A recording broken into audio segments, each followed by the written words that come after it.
buenos días a todos. Tengan ustedes una excelente mañana. Para PwC Guatemala es un privilegio pues contar con todos nuestros escuchas, a nuestros colegas, clientes, amigos, nuestros nuevos oyentes dentro de nuestros programas mensuales de PwC Academy, que es básicamente nuestra vertical de entrenamiento, de conversatorios, pues para compartir algunos conocimientos, experiencias, tanto con las experiencias de nuestro día a día, así como también las experiencias con la administración tributaria. Para mí es un honor. Mi nombre es Roberto Saeta, soy socio del área de impuestos legal y precios de transferencia de PwC Guatemala, y el día de hoy me estará acompañando la licenciada Glendy Salguero, que es gerente del departamento legal de PwC Guatemala, y el licenciado Leder Velázquez, gerente del departamento de impuestos de PwC Guatemala. Y pues la mañana de hoy vamos a tocar un tema muy importante, sobre todo en el contexto del año calendario, que para efectos de Guatemala estamos terminando o por terminar ahora el 31 de diciembre. Y pues esto se presta no solo desde la óptica normativa para aplicar ciertos cambios o potenciales cambios a ciertas opciones que nos da nuestra legislación tributaria, sino también fuera de esos cumplimientos o esos requerimientos, también es un buen momento para analizar nuestra estrategia fiscal para el 2024 y años subsiguientes. Entonces, el día de hoy vamos a estar conversando un poco sobre la planeación fiscal, un poco centrada en 2024 para efectos tributarios de Guatemala, pero sin perder de vista que pues una planeación tributaria efectiva pues es una acción que se debe implementar de forma preventiva, ¿verdad? Y no ya cuando se está en el día a día de las operaciones, por lo que generalmente estas planeaciones pues se deben de efectuar con un análisis y un diagnóstico previo y sobre proyecciones a futuro para poder ir visualizando cuál puede ser nuestra estrategia fiscal, hacia dónde debe ir encaminado, y pues a futuro pues solo ir ejecutando aquellos cambios mínimos que nos permita adaptarnos a un cambio de condiciones. Entonces el día de hoy la licenciada Salguero va a actuar como moderadora, y pues tanto el licenciado Velázquez como su servidor vamos a estar comentando un poquito acerca de algunos aspectos de la planeación fiscal para 2024. Muchas gracias, Roberto. Buenos días a todos. Gracias por acompañarnos esta mañana. Y pues en la introducción que hacía Roberto mencionaba temas muy interesantes, y es precisamente la fecha en la que estamos, ¿verdad? Que es crucial para poder tomar algunas decisiones en base a análisis o proyecciones que se han corrido a lo interno, y que en qué momento es el momento adecuado, oportuno para poder hacer o tomar algunas acciones a lo interno que tengan alguna implicación fiscal.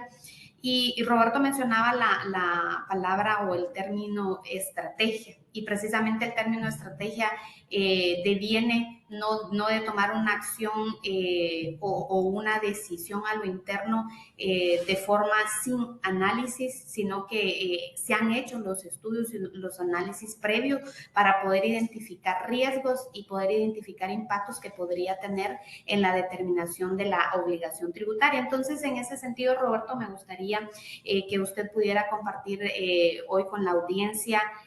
Nuestro tema pues precisamente es una planeación fiscal efectiva para el año 2004, pero que pudiera compartir con nuestra audiencia qué deberíamos de entender por estrategia fiscal. Gracias. Pues realmente el término estrategia fiscal va a ser muy amplio. Creo que tiene distintas aristas desde las cuales se puede enfocar esa conceptualización de estrategia fiscal. Pero vamos a tratar de encasillarlo dentro de un ámbito específicamente a la literal de nuestras normativas. Realmente una estrategia fiscal, por concepto, se visualiza como un eminente ahorro de impuestos únicamente. Definitivamente las estrategias fiscales van encaminadas a eficientizar la carga tributaria, pero no es no es la única naturaleza de las estrategias fiscales. Hoy en día, ya varios años atrás, y no solo a nivel guatemalteco, sino a nivel global, pues hemos sido testigos de cómo el cumplimiento de la normativa tributaria deja de ser un cumplimiento eminentemente formal para convertirse en un aspecto bastante importante dentro del cumplimiento formal y cómo impacta los impuestos en los negocios. Entonces, definitivamente, la estrategia fiscal es un análisis que se hace encaminado no solo, repito, y voy a hacer mucho hincapié en esto, no solo al ahorro o eficientización tributaria, sino esa estrategia es mucho más amplia, ¿verdad? Esa estrategia cubre otros aspectos tales como el gobierno corporativo, cómo nuestro departamento fiscal va a estar estructurado, qué controles internos tenemos, no solo al determinar la tasa, a determinar la base imponible, sino también los controles que nos sirven para tener un cumplimiento oportuno ante las autoridades tributarias. Entonces, realmente es dentro de los aspectos que tienen que atacarse o tienen que ser visualizados dentro de la estrategia es fiscal, pues ya dijimos, la eficientización impositiva, pero para llegar a ese punto tenemos que verificar si estamos cumpliendo normativamente desde la óptica tributaria con lo que establece nuestra normativa tributaria, de qué forma podríamos optimizar recursos para efectos de eficientizar nuestra operación. También tenemos que visualizar cómo dentro de la estrategia fiscal la parte de protección patrimonial juega un papel muy importante, ya que muchas estrategias fiscales no nacen exclusivamente de la eficientización tributaria, sino muchas veces tienen otra naturaleza, lo que impulsa esas estrategias, como la protección del patrimonio. Obviamente esa protección del patrimonio puede ser que tenga un efecto fiscal que positivamente me ayude dentro de la corporación. Entonces, esa estrategia es ese análisis integral que se hace no solo desde el punto de vista de la base imponible, sino también de los procesos y del cumplimiento y gobernanza alineados a una estrategia tributaria en base a la normativa jurídica de cada país, en este caso Guatemala. Gracias, Roberto. Usted mencionaba el tema de ahorro de impuestos, que regularmente pues, las estrategias van enfocadas a poder eficientizar esa carga tributaria. Y aquí recordemos que nuestro sistema tributario se basa sobre la justicia y la equidad. Sin embargo, sí es importante que también pudiéramos nosotros identificar cuándo o no, o alguna estrategia fiscal pudiera ser catalogada por la autoridad tributaria, que es al final quien va a venir a hacer alguna revisión o alguna auditoría y podría identificar algún esquema que pudiera llamar la atención. Entonces, quisiera, Roberto, si nos pudiera usted compartir algo relacionado sobre hasta qué punto o qué aspectos pudieran determinar si una estrategia o una planeación fiscal pudiera ser catalogada como agresiva desde la óptica fiscal. Pues yo creo que esa es una pregunta bastante importante. Definitivamente, dependiendo del intérprete de esa pregunta, habrá igual cantidad o número de respuestas en virtud que no hay una conceptualización que vaya a ser aplicable en general. Yo creo que dentro de cómo separar o determinar si una estrategia fiscal es agresiva o no, y por ende es conveniente o no, nos va a poner en un riesgo latente o no, va a depender mucho del apetito de riesgo de cada grupo corporativo o cada tomador de decisiones. Dentro un poquito, dentro del ámbito un poco conceptual, una estrategia fiscal agresiva es aquella que se pudiera visualizar en donde su aplicación pudiera estar en el límite de lo que permite la normativa jurídica o existe una duda razonable. Claro, el concepto duda razonable es muy subjetivo, pero realmente esas son las preguntas que nos tenemos que hacer. Esta estrategia obedece, y por eso yo estrategia fiscal la visualizo como una estrategia integral. No solo se trata específicamente del ahorro o eficientización de la carga fiscal, sino que ese ahorro y eficientización de la carga fiscal vaya de la mano con el adecuado cumplimiento, con la adecuada determinación y que la sustancia de las operaciones sea congruente con lo que se proyecta fiscalmente. Porque si nosotros estamos implementando alguna estrategia que involucre algunas medidas, acciones o cambios de modelo en donde potencialmente le vamos a cambiar la sustancia a una operación para darle una apariencia distinta, o si bien la operación específicamente no hay claridad en la normativa tributaria de nuestro país en cuanto a su tratamiento, y esto va a tener un impacto significativo dentro de nuestra tasa impositiva o nuestra tasa de impuesto corporativo, pues definitivamente es algo que tenemos que hacer un alto y visualizar si esas acciones podrían estar tipificadas con una sanción administrativa o podría encuadrarse dentro de algún tipo penal.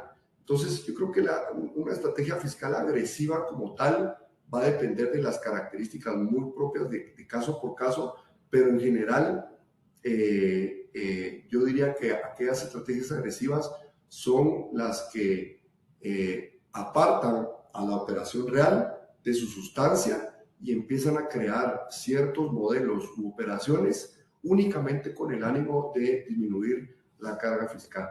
Por eso es que es importante cuando nosotros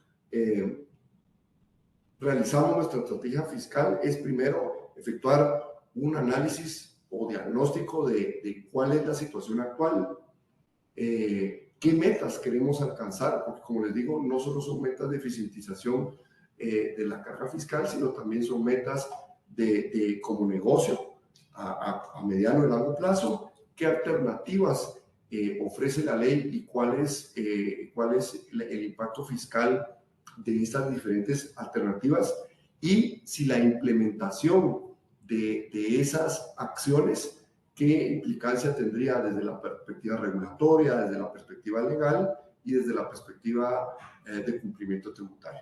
Entonces, yo creo que es algo que sí es bastante subjetivo, pero creo que nosotros conocemos cuál es la naturaleza de nuestras operaciones. Esas operaciones se van cambiando eminentemente sin sustancia y congruencia con nuestra operación para efectos tributarios, o si bien estamos haciendo un uso adecuado de las opciones que nuestras mismas leyes tributarias nos ofrecen para eficientizar nuestra carga tributaria. Gracias, Roberto. Y es precisamente lo interesante del tema, ¿verdad? De poder hacer un análisis integral y poder identificar cuál va a ser esa implicación fiscal, cuál va a ser la sustancia que va a tener cada decisión que se tome a lo interno con la finalidad de eficientizar esa carga tributaria, precisamente para no caer en esa línea de que eventualmente la autoridad tributaria pudiera considerar alguna estrategia agresiva o que tome algún tipo de acción que va más allá de una revisión fiscal, ¿verdad? Pero Roberto mencionaba el concepto integral, y cuando se analiza a lo interno las operaciones y poder identificar en dónde se puede eficientizar la carga tributaria, precisamente los impuestos que regularmente se ven más considerados serían los impuestos directos. Y aquí me gustaría conversar un poquito con Lester cuáles deberían de ser los temas o los aspectos que deberían de considerarse para poder hacer una adecuada planeación fiscal. Gracias, Glendy. Pues buenos días a todos, un gusto de saludarlos de nuevo. Gracias por acompañarnos en esta mañana.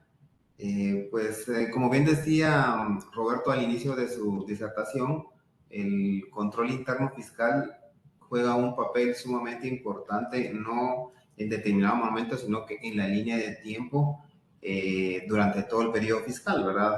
Y también comentaba Roberto que son sumamente importantes las proyecciones que nosotros tengamos de nuestros estados financieros para tener una mejor eficiencia en nuestra carga tributaria, ¿verdad?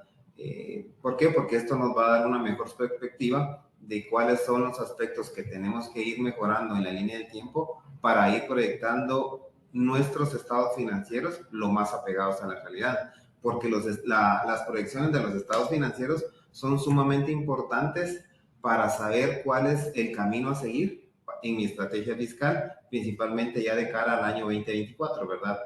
Y considerando que en el mes de diciembre, pues nosotros tenemos que hacer todas las actualizaciones ante la administración tributaria, modificar las afiliaciones que nosotros consideramos oportuno, ¿verdad? Pero para eso nosotros ya tenemos que tener un análisis previo y bien fundamentado en mis estados financieros que tenemos a la fecha y los proyectados al 31 de diciembre del 2023 y 31 de diciembre del 2024, que básicamente es mi elemento, los elementos indispensables que yo tendría que ir obtener, ¿verdad? Y analizar para una eficiente carga tributaria.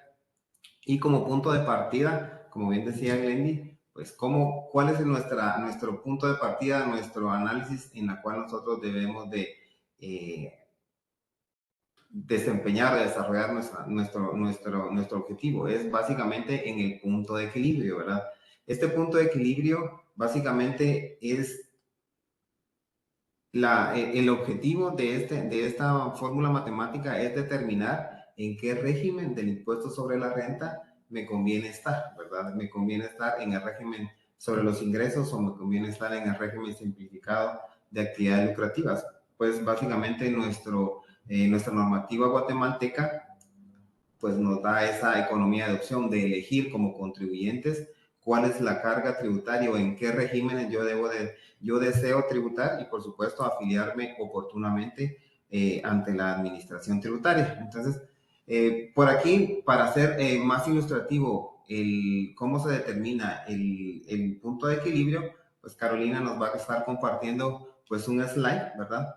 Donde vamos a ver con números cómo determinamos el punto de equilibrio, que como les decía es el punto inicial para el análisis correspondiente en cuanto al ISR corporativo. Básicamente, el punto de equilibrio lo que me determina es en qué régimen yo voy a utilizar o determinar mi pago de impuestos a la renta del periodo 2024. Y eso lo tendría que realizar en este mes de diciembre ante la administración tributaria conforme a una actualización y o autorización de parte de la administración tributaria de acuerdo al régimen, ¿verdad? Entonces, el punto de equilibrio es el 28%, es un 28%. ¿Y cómo determino ese 28%? Pues básicamente ese 28% es en la renta imponible, ¿qué me representa? Lo que me representa la renta imponible de mi total de ingresos determinados de actividades lucrativas.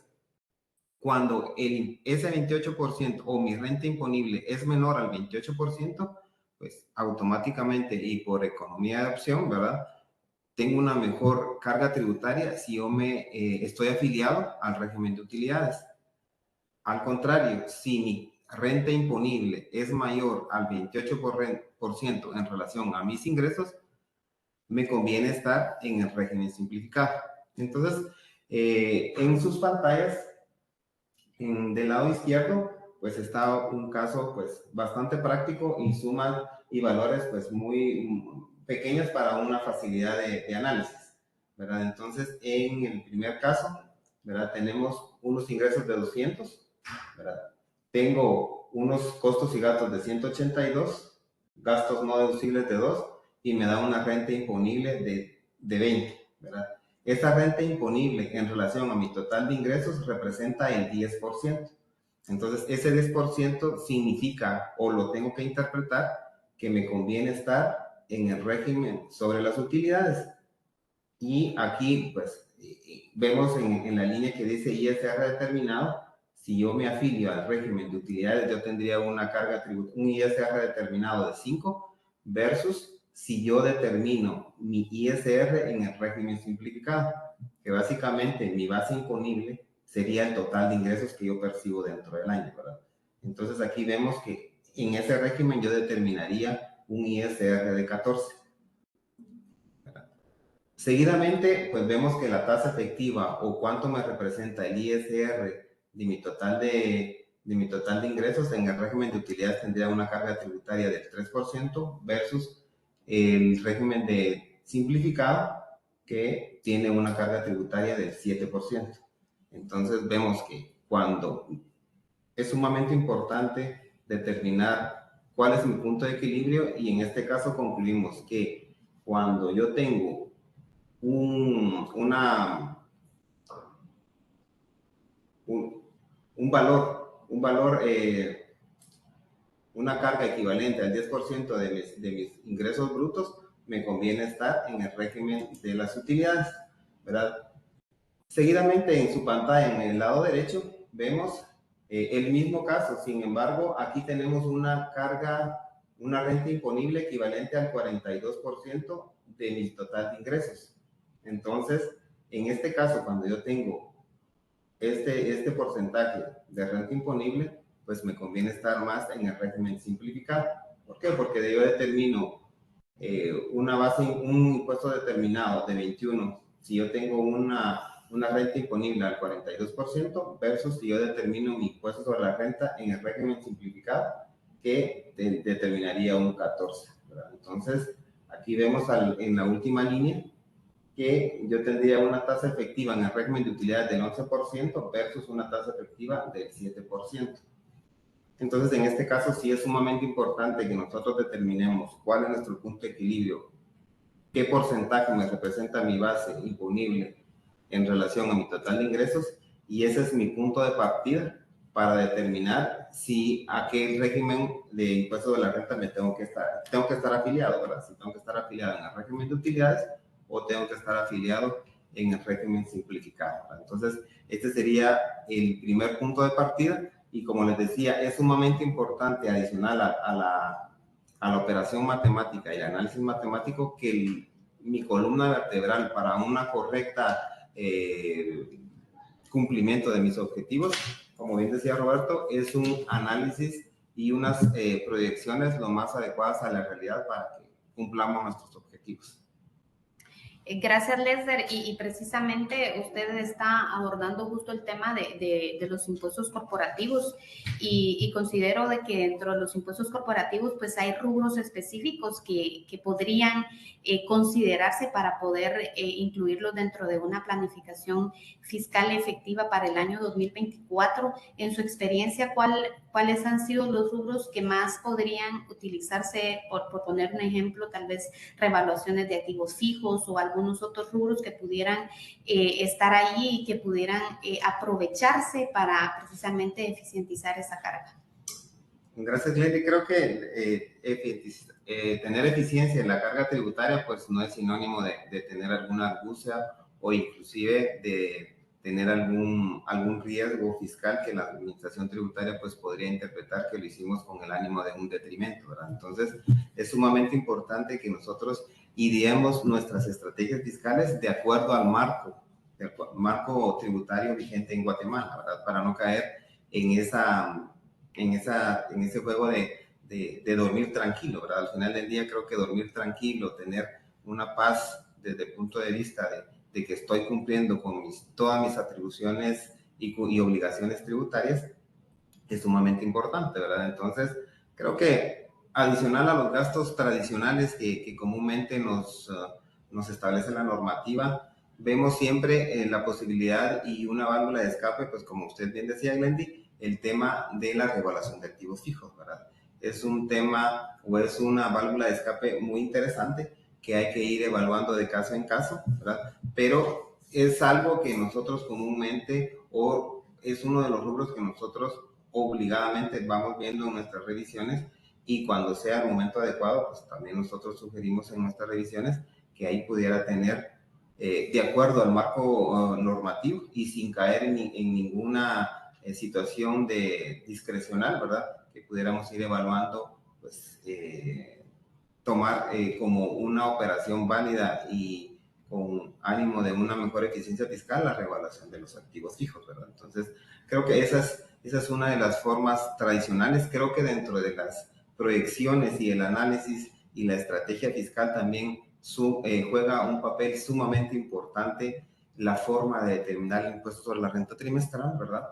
Porque acordémonos que nuestra normativa nos establece dos fórmulas para determinar el impuesto sobre la renta trimestral, que básicamente es por cierres parciales, es decir, mi utilidad determinada en el periodo, más gastos no deducibles, y le aplico el tipo impositivo del 25%, ahí determino un impuesto sobre la renta trimestral, y así me voy durante los 3 trimestres y el cuarto trimestre, que es la liquidación anual, y el otro pago trimestral, o la otra fórmula de pago trimestral, es la de renta bruta estimada. Esta renta bruta estimada, pues tomo los ingresos del trimestre, determino la base imponible que la ley me establece, que es un 8% sobre los ingresos del trimestre, y a ese le aplico el tipo impositivo del 25%. Entonces, ahí juega un papel sumamente importante también y va muy en sintonía con el método de acreditamiento. El método de acreditamiento es sumamente importante porque ahí puedo determinar, de acuerdo a mis créditos que yo tengo al final de este periodo, las proyecciones y los resultados que yo espero obtener mínimo en el 2024, para saber, de acuerdo al régimen o al método de acreditamiento que tenemos conforme a la normativa y en específico el artículo 11 de la ley del ISO, ¿verdad? Que me establece qué fórmulas o qué métodos de acreditamiento podemos utilizar entre el ISR y el ISO, porque eso me va a visualizar cuál es mi objetivo, qué carga tributaria o qué tanto flujo de efectivo incluso necesito en cada uno de los trimestres para hacer mi cumplimiento, el cumplimiento obligatorio oportuno, y pues no caer en algún tipo de discrecionalidad o por fecha de pago o algo diferente, ¿verdad? Que pueda llamar la atención de la administración tributaria y nos pueda pues requerir o incluso revisar, ¿verdad?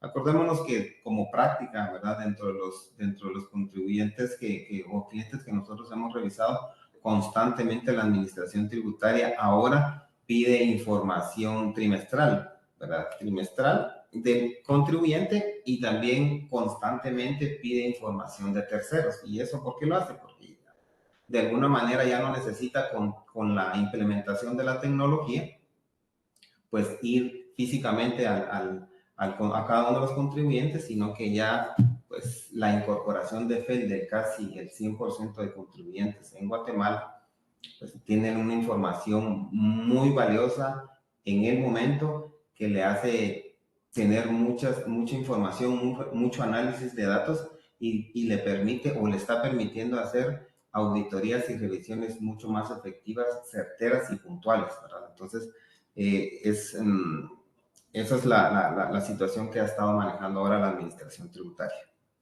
Usted mencionaba, Lesder, el tema del método de cálculo para la determinación del impuesto sobre la renta, y que son algunos de los aspectos que pudieran estarse considerando para realizar una planificación fiscal efectiva para el año 2024, pero ¿qué factores pudieran ser determinantes para que el contribuyente pudiera decidir entre un método de cálculo o el otro?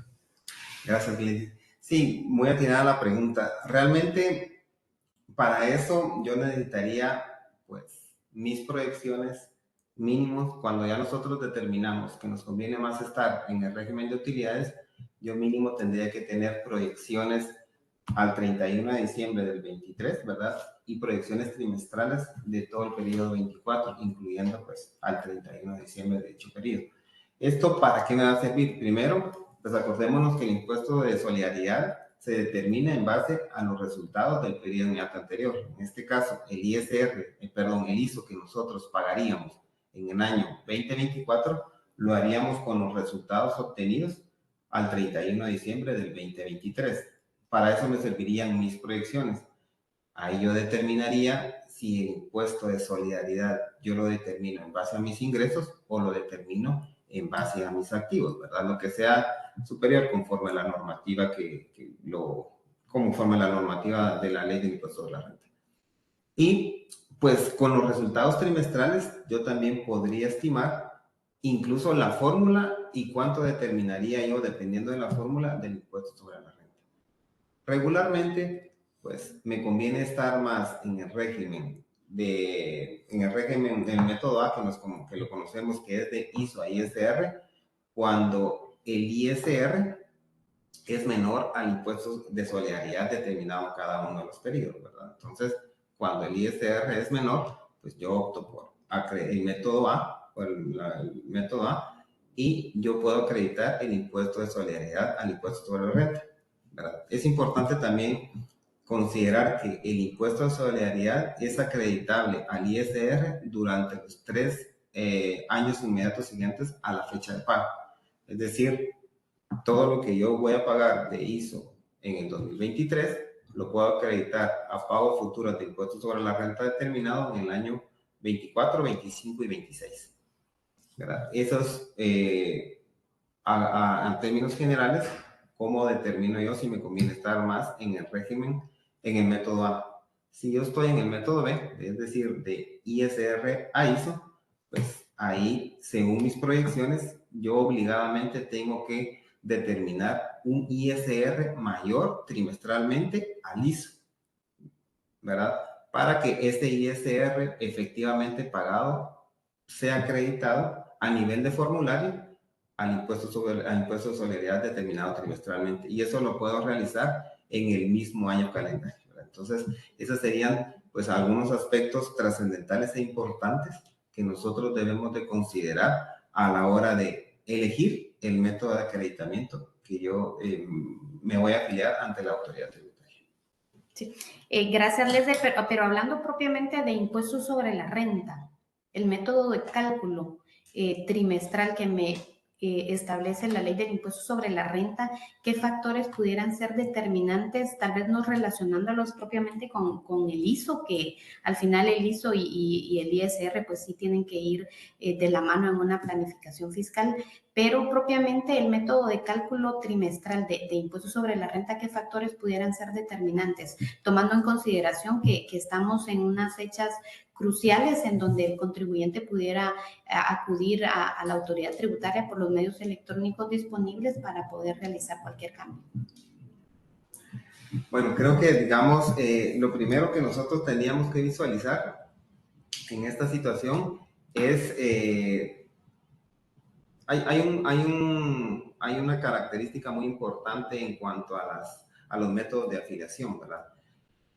El método de afiliación A, ¿verdad? Es decir, de ISR a ISO, pues yo lo puedo realizar el cambio con una simple actualización del registro tributario unificado, ¿verdad? Es decir, en mi agencia virtual yo actualizo mis afiliaciones de acuerdo a las proyecciones y de acuerdo a los cálculos y a las estimaciones y mis objetivos que persigo, ¿verdad? Y lo actualizo. Sin embargo, el método B tiene la condición de que sí se necesita cambiarse del método B al método A, sí necesita una autorización expresa de la administración tributaria para estar afiliado a ese régimen. Creo que esa es una de las condiciones importantes y aristas que tenemos que tener en mente y que debemos de solicitar oportunamente ese cambio para obtener la resolución de parte de la administración tributaria y pues estar afiliado y determinar mi impuesto sobre la renta pues en el método A, ¿verdad? Que es el que me necesito cambiarme del B al A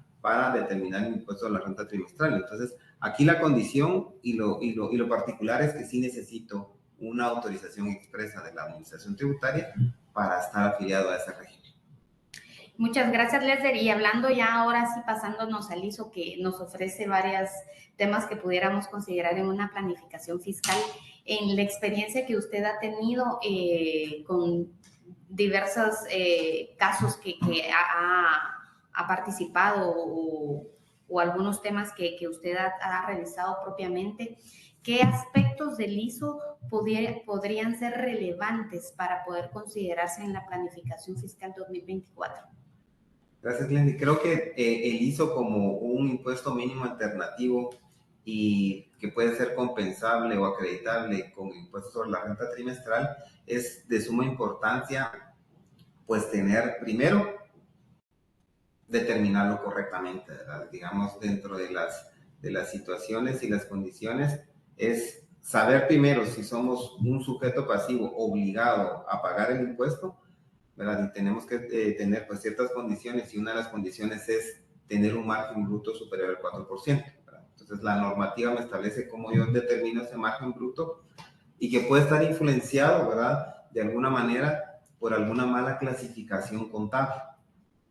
Entonces es importante que ese margen bruto sea determinado correctamente y que cuando el margen bruto sea menor a ese 4%, pues estamos exentos del impuesto.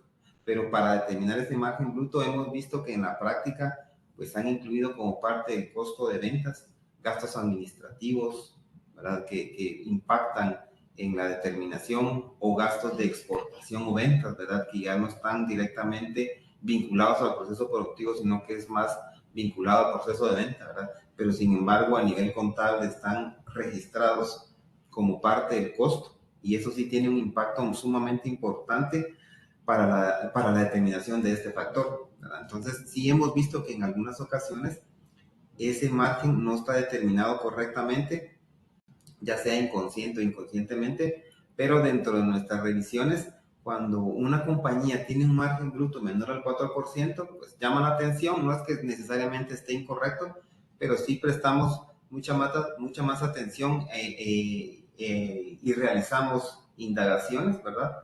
Para confirmar, ¿verdad? Con la administración de nuestros clientes que ese margen bruto está determinado conforme a la normativa y no por algún aspecto de forma, podríamos incurrir en una omisión que muy probablemente la administración tributaria puede estar, pues, revisando ese tipo de situaciones, ¿verdad? Esa es una de las particularidades que tiene el impuesto de solidaridad.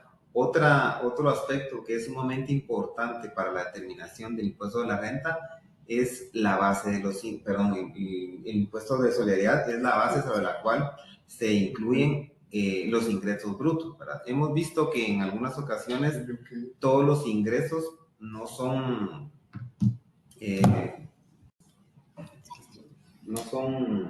incluidos en la base imponible. Por ejemplo, cuando vendemos un activo fijo, en algunas ocasiones hemos visto que solo meten como parte de los ingresos la ganancia obtenida y no el precio de venta, ¿verdad? Entonces es una de las situaciones típicas que nosotros revisamos constantemente, que la base de los ingresos esté correctamente determinada.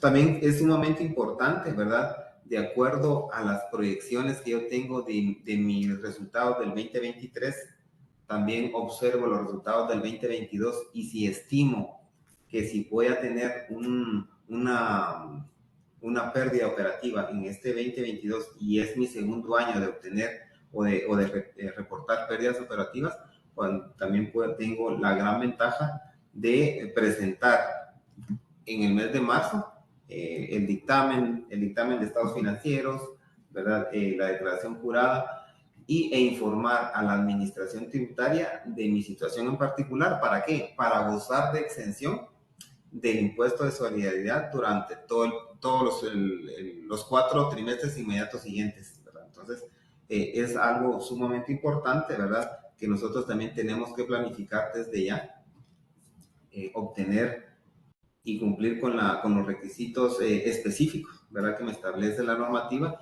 para gozar de dicha exención.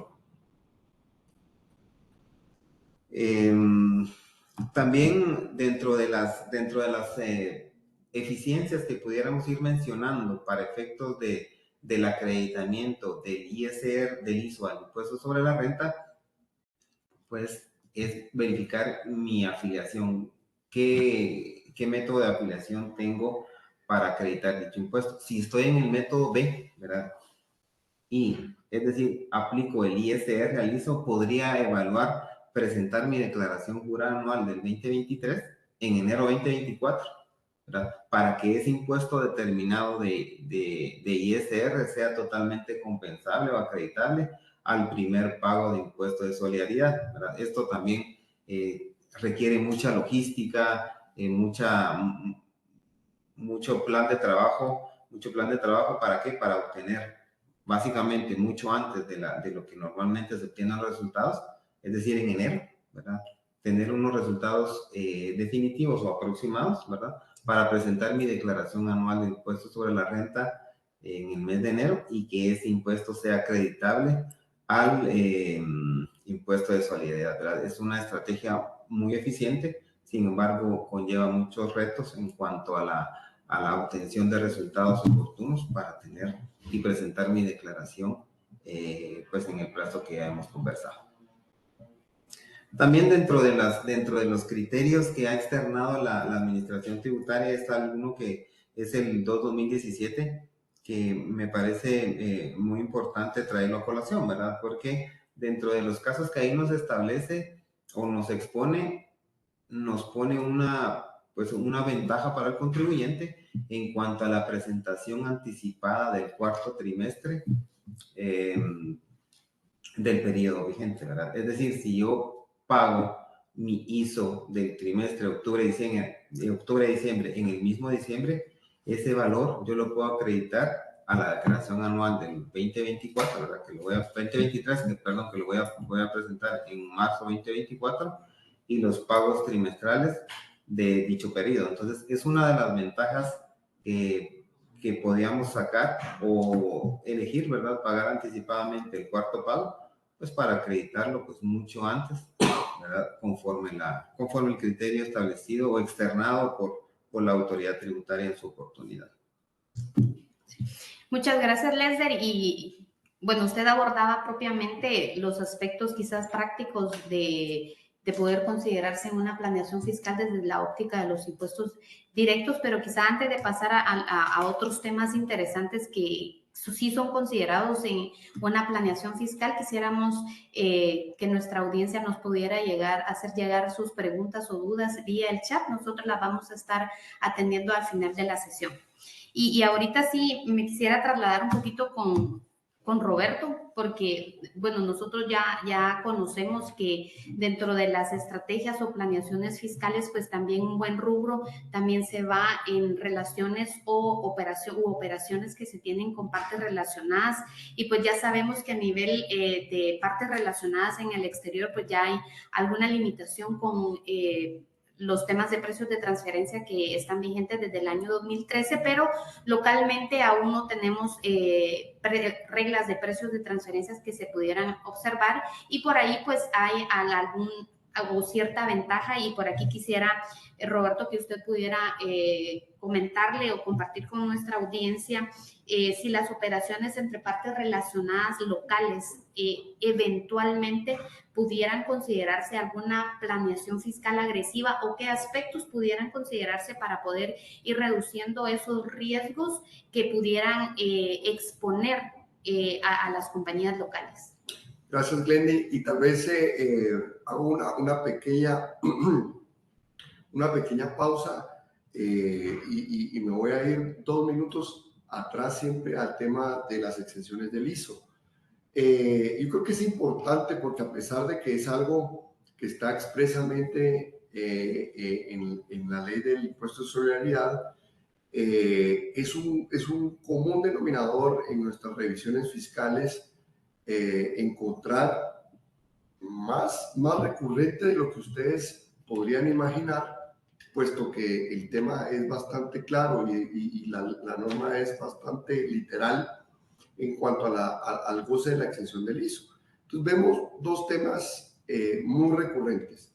El primero es de entidades que llenan los requisitos para hacer el uso de su derecho para aplicar a la exención del ISO y no lo realizan.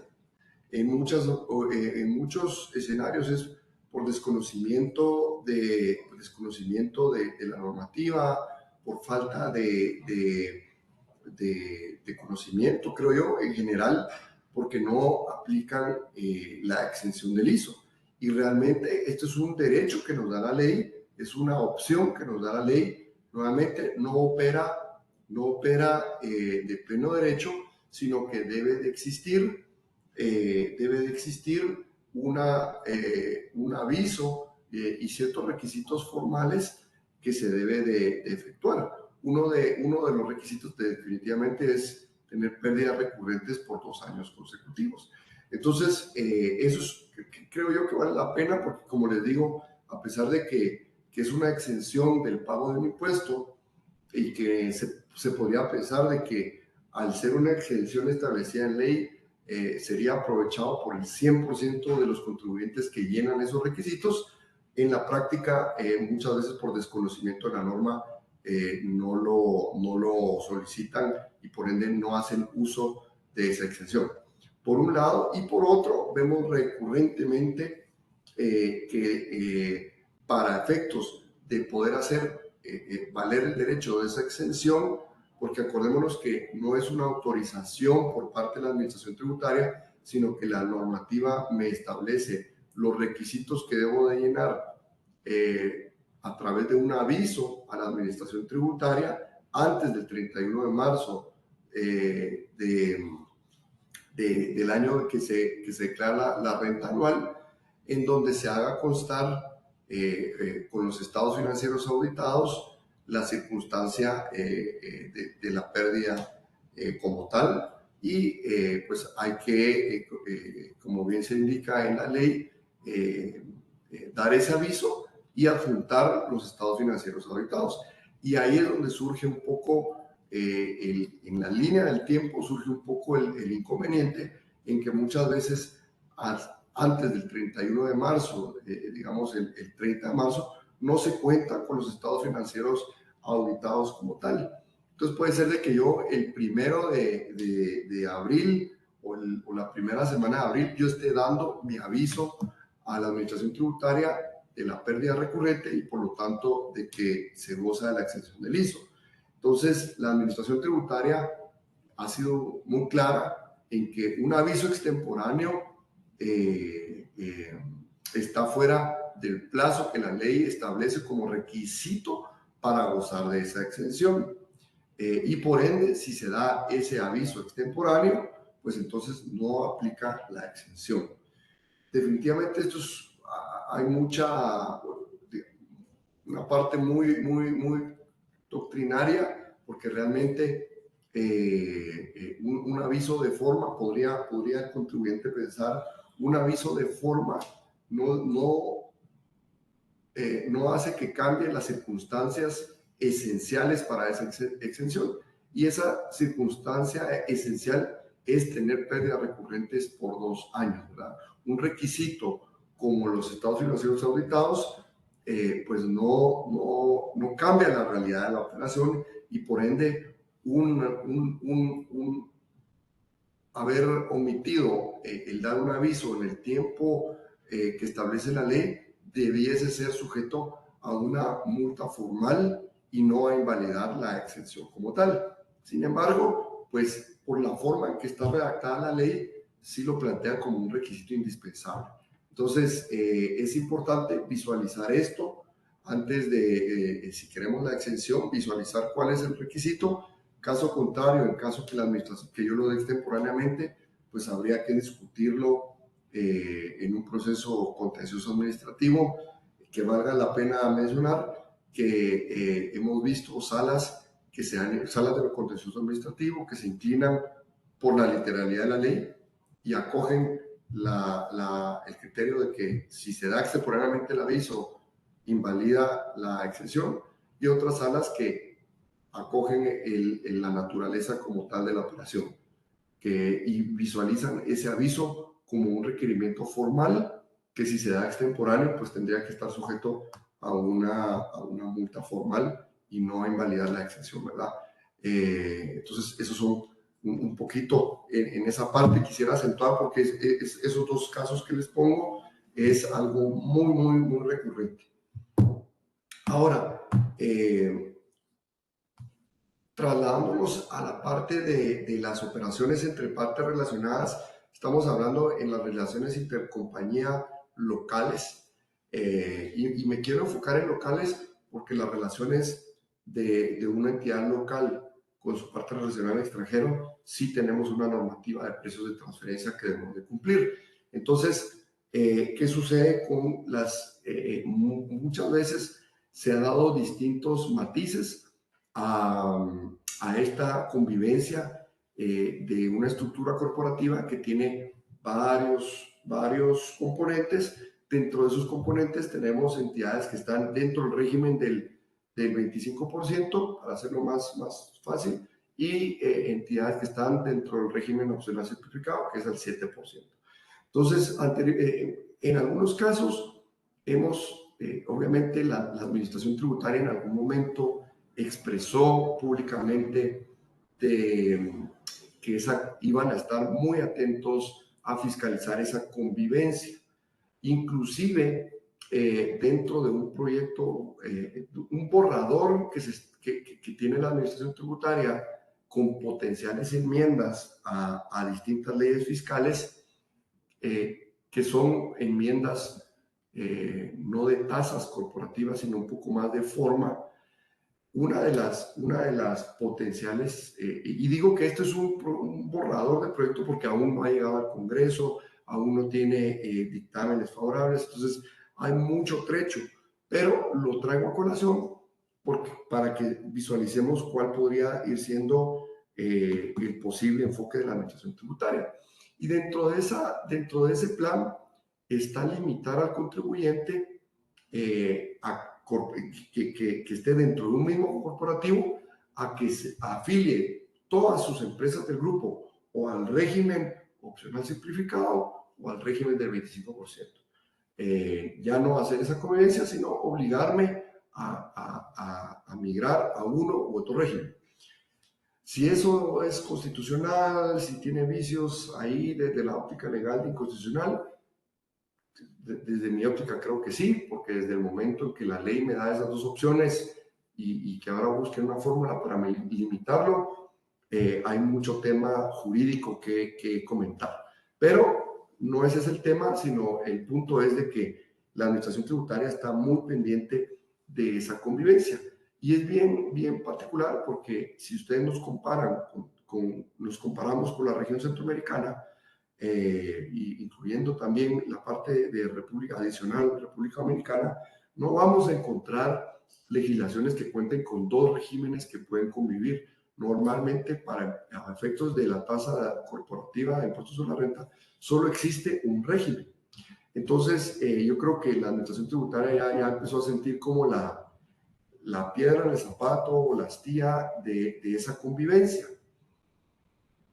Hoy por hoy, esa convivencia es totalmente dentro del marco legal. En algún momento la administración tributaria manifestó que iba a estar muy atento. Algunos contribuyentes lo interpretaron como que existía una ilegalidad dentro de esa convivencia, pero no es la convivencia per se. Si nosotros tenemos acordémonos que anteriormente, estoy hablando de la década de los 70s a 90s, era muy común dentro de las tendencias, y hablo de tendencias porque no solo era en Guatemala, sino a nivel mundial, tener grandes estructuras corporativas, no solo por motivos fiscales, sino por otros motivos operativos. Sin embargo, la tendencia ahora se revierte precisamente por la transparencia fiscal, por todas las obligaciones fiscales que conlleva tener todas estas entidades, y por la verificación de la sustancia y forma de las operaciones. Entonces, esa convivencia está dentro del marco legal, no necesariamente obedece a un tema eminentemente fiscal. La mayoría de veces, por lo general, sí, pero acordémonos que es muy típico que los grandes grupos corporativos tengan diluido sus operaciones en varias entidades de distintos regímenes de impuestos sobre la renta. En este sentido, muchas veces esta distribución obedece a una protección patrimonial y no a un tema per se fiscal. Obviamente la compañía operativa del grupo no va a asumir todos los riesgos dentro de un mismo ente jurídico, porque ante cualquier demanda, cualquier tema de responsabilidad civil, responsabilidad penal, pues pondríamos en riesgo la entidad operativa. Y es por eso que muchas tienen los vehículos fuera de la entidad principal, tienen la planilla, obviamente los vehículos por los temas de responsabilidad civil y penal, la planilla muchas veces para evitar temas de que demandas laborales o movimientos sindicales afecten la entidad operativa, y así sucesivamente las marcas, por ejemplo, ante cualquier embargo o demanda, pues no se vean afectados uno de los potencialmente activos más valiosos de la empresa, que son la propiedad intelectual, y así podemos ir diluyendo distintas activos y actividades en distintas entidades. Entonces, esto está dentro de un marco legal, obedece a una protección patrimonial. Ahora bien, el meollo del asunto es la sustancia y la forma de las operaciones. Si yo tengo una planillera que me está facturando a la empresa operativa, pues definitivamente tiene que ser a un precio razonable, a un precio de mercado, para efectos de mantener el gasto que va a representar eso en mi entidad operativa, sea congruente con cualquier empresa tercera que me prestaría ese servicio. Igual con los servicios de alquiler de vehículos, alquiler de aeronaves, etcétera. Todos esos deben tener sustancia, porque también, lamentablemente, y creo que por ahí es lo que la SAT enfoca, pero no podemos generalizar ni tampoco permitir que justos paguen por pecadores. Sí hemos visto en algunas revisiones que hemos efectuado que no existe la sustancia de la operación. Es decir, lo que tenemos que evitar es caer en cualquier tipo de simulación de servicios, ¿verdad? Hemos visto prestación de servicios que están bien a nivel de contrato, a nivel de su forma, están bien a nivel de contrato, se emite la factura, se paga el IVA, pero a nivel de sustancia vemos que no hay una prestación real de los servicios. Muchas veces prestadoras de servicios que no cuentan con la infraestructura ni activos adecuados para la prestación del servicio que supuestamente presta. Entonces, eso sí ya cae dentro de un marco fuera del marco legal, y eso es lo que tenemos que tener el cuidado específico. Pero hablando dentro del mundo ideal, en donde tiene forma, de llamar por forma su contrato, su factura, todos los elementos formales, y también tiene sustancia, porque es un servicio real que estoy prestando y que estoy facturando a un precio razonable de mercado, pues no debería existir ninguna limitante, y obviamente sí tiene un impacto en eficientizar la carga tributaria. Algunos podrían decirme, sobre todo con arrendamientos, prestaciones de servicios, que es lo más común, algunos podrían mencionar que hoy por hoy no hay reglas de precios de transferencia de local a local y por ende yo puedo facturarme entre mis empresas del grupo cualquier monto, ya sea que esté,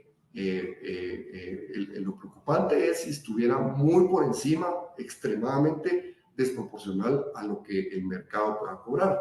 Algunos colegas consideran que no hay elementos legales bajo los cuales la SAT me puede obligar necesariamente a cobrar cierto monto. No deja de tener cierta razón, pero nosotros sí consideramos que hay distintos pasajes de la ley que sí habilita a la SAT a verificar que esos precios sean congruentes con el servicio prestado.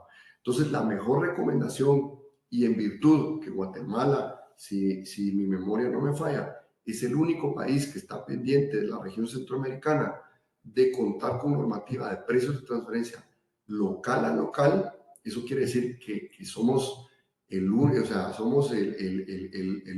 del rebaño que tarde o temprano va a tener que adoptar esa normativa local a local. Entonces, si nos estamos viendo la tendencia, no es mejor no esperar a una normativa que entre en vigencia en el futuro, sino que desde hoy podemos ir haciendo un análisis de los precios que estamos manejando y la mejor recomendación es de que esos precios sean congruentes con los precios del mercado. Sí. Gracias, Roberto. Y precisamente justo cuando entraba en vigencia precios de transferencia, pues siempre dijimos, mire, hagámoslo parte de nuestra cultura, porque eventualmente pues también se van a venir localmente, ¿verdad? Y es justamente lo que Roberto compartía. Y pues al final esa convivencia a la que Roberto hace referencia, pues al final del día podríamos decir que el contribuyente actúa dentro del marco del principio de libertad de acción, pero siempre hay que tomar en consideración que esa libertad de acción que nos ofrece o nos establece la Constitución Política de la República, pues también tiene algunos aspectos que se deben de considerar y precisamente pues es el tema de la sustancia a la que Roberto hacía referencia y que muchas veces y principalmente pasa con el tema de los servicios, que son los que de alguna forma hay que darle sustancia porque hablamos de arrendamiento y vamos a decir, bueno, ¿dónde están los bienes inmuebles? Y realmente existen. ¿Dónde están las marcas? Realmente existen. Pero cuando nosotros hablamos de servicios, que es algo que no podemos tangibilizar, entonces ahí nos quedamos un poquito, bueno, ¿cómo le damos sustancia? Ahí es donde nosotros tenemos que, como contribuyentes, de poder ir midiendo esos riesgos, ¿verdad? Porque no darle sustancia a un servicio y tenerlo únicamente a nivel documental, únicamente estamos cumpliendo con la forma, pero también la forma tiene que ir de la mano con la sustancia. Pero ya para ir cerrando también esta sesión que programamos con ustedes esta mañana y con Roberto me gustaría cerrar con usted, porque muchas veces también dentro de las estrategias fiscales pues también se tienen las reestructuraciones corporativas que de alguna forma pues tienen alguna implicación fiscal. Entonces, para ir cerrando esta sesión, Roberto, ¿pudiera considerarse las fusiones o alguna otra reestructuración como una planeación fiscal y pudiera esta eventualmente representar algún tipo de riesgo fiscal? Gracias, Glenny. Sí, yo creo que es importante porque existen muchas concepciones, algunas positivas, otras negativas en torno al tema de las fusiones y su impacto tributario. Yo creo que van a haber un sinnúmero de motivos por los cuales nosotros podríamos optar por una fusión. Dentro hemos efectuado análisis en grupos corporativos precisamente que quieren, si lo queremos hablar dentro de su estrategia fiscal, no solo la meta no solo es tengamos un ahorro de impuestos y esa sea el objetivo de nuestra estrategia, sino son estrategias, como mencionamos al inicio, integrales, donde nos permite también poner en pausa el tema de la base imponible, sino también operativamente cómo si estamos, por ejemplo, duplicando, esto es muy recurrente en grupos corporativos donde existe duplicidad de funciones, existen compañías que en su momento se crearon para operaciones muy específicas o que de conformidad como se fue evolucionando nuestra compañía, ya no se hace necesaria su existencia. Entonces, la fusión es una figura bastante robusta porque solo es la unificación, se podría decir, de activos, de derechos y obligaciones en una sola entidad jurídica. Obviamente, dentro de las fusiones muchas veces, por ejemplo, asumamos que tenemos una compañía, dentro del grupo tenemos dos compañías que nos damos, al hacer un análisis un poquito más estratégico, nos percatamos que tenemos duplicidad de funciones o tal vez no hay un diferencial realmente en las operaciones que estamos llevando a cabo con ambas y que realmente se podría unificar por las condiciones y características de las operaciones específicas. Entonces, la fusión es una herramienta perfecta porque es una operación que no me genera ningún impuesto, es una operación neutra, donde solo existe una unificación contable. Obviamente, tenemos que tener en cuenta que la entidad absorbente está heredando todos los derechos y obligaciones de la absorbida. Entonces, cualquier riesgo, cualquier litigio, también los está absorbiendo. Entonces, hay que tener cuidado, pero a grandes rasgos, las fusiones muchas veces, sobre todo, por ejemplo, hay jurisdicciones en donde los créditos fiscales son objeto de transferencia, por ejemplo. Guatemala tiene esa, digamos, limitante donde el crédito fiscal pertenece a la entidad jurídica y fuera de esa entidad jurídica no se puede hacer ningún tipo de cesión, transmisión de ningún tipo. Entonces, la fusión es una forma, en algunos casos, que sea alguna entidad que tenga mucho débito fiscal con alguna que tenga mucho crédito fiscal y que obviamente tengan operaciones similares, puesto que para efectos que la naturaleza del crédito y el débito no diste demasiado, utilizan la fusión como una forma no solo del aprovechamiento de esos créditos fiscales, sino, como les digo, también hay otros aristas y otras ventajas que las fusiones dan, ¿verdad? Como les digo, no solo desde la óptica tributaria. Entonces, la fusión sí es una figura contemplada en la ley que tiene distinta naturaleza. Puede ser, me puede generar una fusión por temas fiscales, por temas operativos, por temas administrativos, y esa unificación y optimización de recursos. Entonces, yo creo que la fusión, obviamente previamente analizada y estratégicamente analizada, es una muy buena figura para cumplir muchas veces con alguna de las metas dentro de nuestra estrategia fiscal integral. Gracias, Roberto. Gracias, Lesder, por los temas que compartieron hoy con nuestra audiencia. Creo que son muy interesantes y, como decíamos, pues precisamente estamos en una fecha crucial en donde se pueden tomar ciertas decisiones a lo interno, pero también tomar también conciencia y la responsabilidad no solo de tomar la decisión, sino también medir los riesgos a los que se pudieran exponer de no haberse realizado un análisis integral de todas las operaciones para poder medir ese riesgo a la que nos podríamos exponer en el año 2024. Con eso no queremos decir de que no se puede planificar, y Roberto mencionaba un tema interesante, realmente tener o hacer una estrategia fiscal no es algo que esté fuera del marco legal, sino que al final lo que se busca es también que cualquier decisión que se tome a lo interno y que tenga alguna implicación fiscal, pues que también tenga la sustancia correspondiente. Pero creo que nuestros amigos y clientes que nos acompañaron esta mañana nos han hecho llegar vía chat algunas preguntas que ya hemos recopilado por aquí. Entonces, aquí quisiera tal vez Lesder, si nos pudiera apoyar, hay varias preguntas que están relacionadas directamente con el tema del ISO.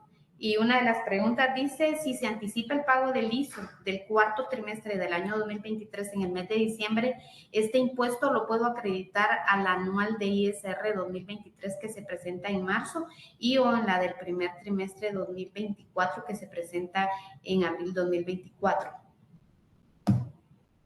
Sí, gracias, Glendy. Sí, digamos, esto, digamos, lo extrajimos de un criterio de parte de la emitido por la Administración Tributaria, es el criterio de 2017, que pues establece cuál es la posición de la Administración Tributaria en cuanto a ese pago realizado anticipadamente. Acordémonos que también es importante considerar que los criterios no son ley, ¿verdad?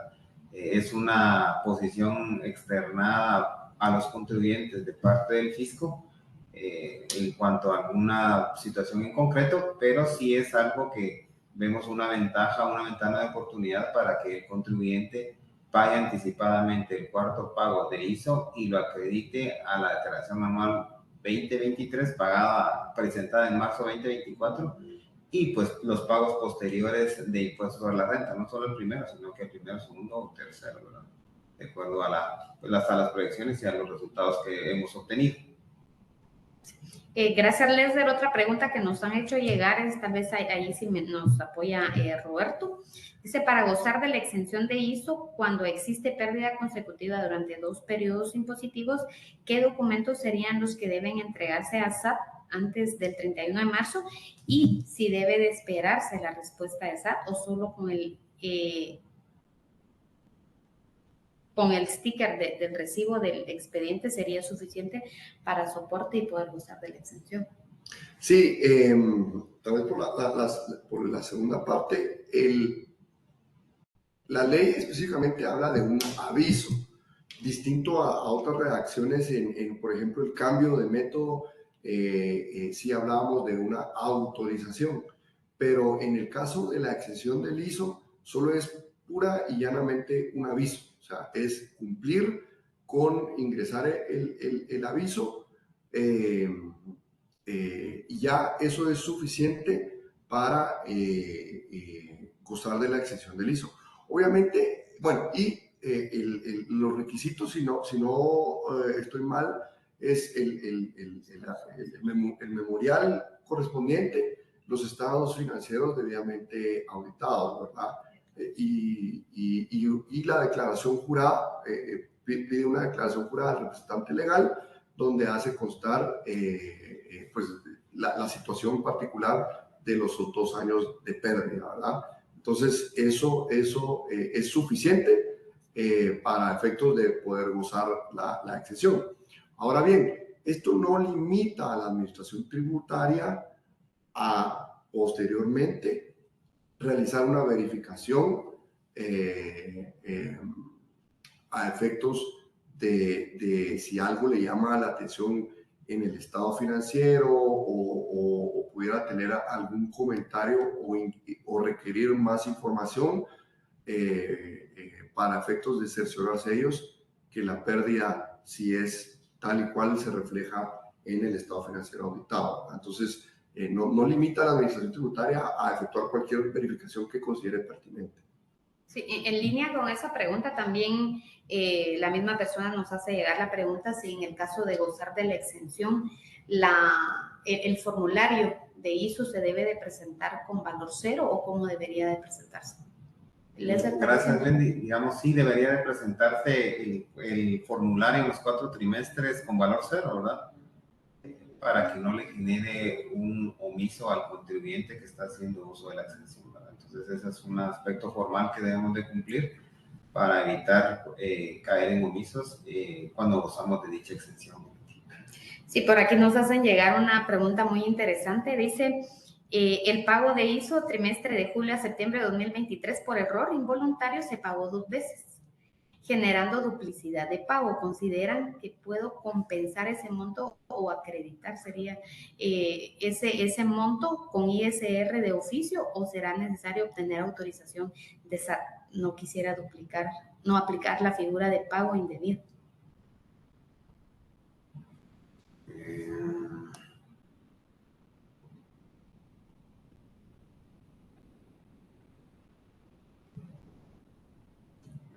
Digamos, yo conservadoramente, digamos, realmente fue un pago duplicado y es un pago indebido. Entonces, lo que le asiste ahí al contribuyente podría ser realizar pues lastimosamente la solicitud de devolución ante la administración tributaria, pues, en un plazo bastante largo y que le conllevaría seguramente pues una auditoría de parte del fisco. Sí, yo coincido ahí y además tal vez es la figura que existe, ¿verdad? Acordémonos que la figura que existe es el pago indebido y el pago en exceso. Tal vez solo aclarando un poquito ahí la parte, un pago indebido es aquella obligación tributaria que no me correspondía. Es decir, por ejemplo, que a mí no me aplica cierto impuesto en una transacción y yo pago ese impuesto. Ese es un pago indebido, porque pagué indebidamente un tributo que no me aplicaba. Versus el pago en exceso es un impuesto, un tributo que sí me aplicaba, pero yo pagué más de lo que me correspondía, que es este caso que nos exponía Byron, de que pagó el ISO, pero lo duplicó el pago, entonces pagó más. Entonces, lamentablemente, digamos, si nos vamos a la literalidad, sí debería ser a través de la devolución del pago en exceso. Ahora, si nos vamos desde la perspectiva de la justicia y la naturaleza del impuesto, al final del día me permiten acreditarlo. Entonces, al haber yo determinado o pagado mayor a lo que mi determinación correspondía, pues no debería de existirlo. Yo considero que es una forma, digamos, que no se está violentando ninguna normativa. Sin embargo, la administración tributaria sí podría visualizarlo como yéndose un poco al fondo, a la forma más que al fondo, y tratando de argumentar que la ley establece el procedimiento para esos casos y para ese caso específico es el devolución del pago en exceso. Sí, gracias Roberto y Lester por la intervención. Y la última pregunta que nos hacen llegar es con respecto a la declaración de ISR anual que lleva inmersa, ya me perdí. Lleva inmersa la presentación del cuarto trimestre de ISR. Dice, en la opción B de acreditamiento se puede acreditar este ISR pagado al primer trimestre del ISO del siguiente periodo. Sí, gracias Roberto. En efecto, pues no hay ninguna limitante en cuanto a la normativa. Anteriormente al criterio, porque este emitió un criterio explícito la Administración Tributaria del 2017, caso 3, ¿verdad? Donde establece que si yo presento mi declaración anual antes del primer pago trimestral, el cuarto pago trimestral de ISO que se presenta en enero del siguiente año, pues perfectamente se puede acreditar este ISR pagado a los pagos de ISO presentados en ese periodo, ¿verdad? Entonces, es un criterio externado. Realmente nosotros sí habíamos tenido, digamos, esa percepción o esa ventana de oportunidad en el tema de una eficiencia en los temas impositivos para todos los contribuyentes que están afiliados en este régimen. Gracias, Lester. Y aquí nuestro amigo, saludos a nuestro amigo Jorge Ángel, nos menciona también su experiencia, dice, tuvieron una experiencia en donde se duplicó un impuesto al valor agregado por fallas en el sistema bancario y al evidenciar ese fallo en el sistema bancario se pudo recuperar en un plazo de 6 meses. No requirió solicitud formal de devolución que promedio demora más o menos 5 años. No, muchas gracias, Roberto, por tu experiencia. Realmente es de caso en caso y muchas veces la administración tributaria es un poco más abierta a mostrarnos soluciones a casos específicos. En este caso, lo que yo veo es de que sí hubo un tema en el sistema bancario, entonces ahí hay un elemento de fuerza mayor que sí que no es imputable al contribuyente, entonces por ahí sí puede haber un poquito más apertura desde mi óptica, ¿verdad? Porque hay un tema cuando falla el sistema de SAT, o cuando falla el sistema, hay un fallo en el sistema bancario, pues es un poquito diferente, pero creo que también enriquecedora la experiencia. Sí. Muchas gracias, Roberto. Y pues con esto creo que ya vamos cerrando la sesión del día de hoy. Gracias a Roberto, a Lesder por acompañarnos esta mañana, por compartir sus experiencias y sobre todo pues gracias a la audiencia, a nuestros clientes, nuestros amigos que tienen a bien acompañarnos esta mañana e invitarlos, ¿verdad?, a que nos puedan acompañar en sesiones que vamos a estar programando en los próximos meses, en donde vamos a estar compartiendo temas de interés para las diferentes industrias a las que ustedes pertenecen y pues desde ya les deseamos un excelente día, ya casi tarde, y buen provecho, que Dios los bendiga y guarde a todos. Feliz día. Gracias, feliz día, que esté muy bien. Adiós, feliz día.